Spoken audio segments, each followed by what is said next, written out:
J'ai eu envie de traiter le syndrome de Stockholm. C'est inspiré par un fait divers très précis que je ne révélerai pas, mais ça parle plus largement, de toute façon, ça parle de nos humanités à nous tous, et donc de nos rapports les uns aux autres, que ce soit dans la famille, dans les rapports amoureux, dans les rapports amicaux, etc., même au travail aussi. Comment on peut, dans nos relations, avoir ces rapports-là de dominant-dominé ou de bourreau-victime, de comment on peut s'enfermer en tout cas dans des relations et dans des histoires qui ne nous conviennent pas forcément, mais dans lesquelles on trouve quand même quelque chose puisqu'on y reste. Et c'est comment, malgré l'amour, aussi ça parle beaucoup de ça, comment malgré l'amour, on peut aussi jouer à des jeux dangereux.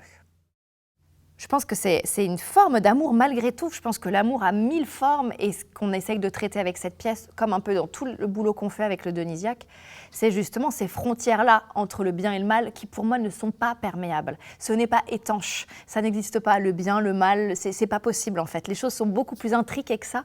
Et pour moi, oui, l'amour, c'est comme toute chose qui est tellement forte, c'est tellement viscéral, ça dépasse tellement la raison que ça peut nous pousser effectivement à accepter ou à faire des choses un peu hors normes. On est tous dans le même bateau et du coup les comédiens participent énormément à la mise en scène aussi. En l'occurrence sur Stockholm, il est bien de le signaler, on a vraiment fait la mise en scène à 3, Faustine Tournant, Erwan Daoufar et moi. Mais c'est un peu le même mode opératoire qui a lieu à chaque fois. Je viens avec mon texte que donc soit j'ai fini pour Stockholm ou des fois on fait des allers-retours avec les comédiens, des lectures et je rechange des choses, comme sur Skellous, la prochaine pièce. Nous ici on a presque une dramaturge mais on n'a pas vraiment de metteur en scène, on est tous metteurs en scène de cette chose qu'on décortique vraiment en dramaturgie profondément pour savoir qu'est-ce qu'on raconte. Voilà. Et surtout qu'on est sur des endroits très sensibles, justement, comme tu disais, de frontières entre le bien, le mal, l'amour, la haine. On est dans des endroits un peu compliqués, qui peuvent être un peu durs pour le spectateur. Donc on fait attention à ce que notre propos soit extrêmement... On sait qu'il est violent et qu'il peut être abrasif, donc on essaye qu'il soit extrêmement juste. Dans Stockholm, ce qui est assez particulier, c'est que le public est très près des comédiens.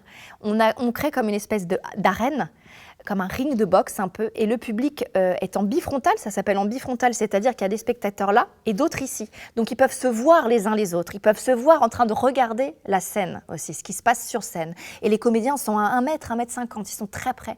Donc le jeu est très cinématographique, on est dans un jeu extrêmement naturaliste. Je crois que les sensations et sont un peu décuplées. On joue aussi sur l'odorat, il y a de la terre au sol, donc ça sent quelque chose. On a vraiment essayé de recréer l'ambiance de séquestration, de cette cave dans laquelle on plonge les spectateurs. Et je crois qu'ils font vraiment une expérience en fait, de séquestration avec nous.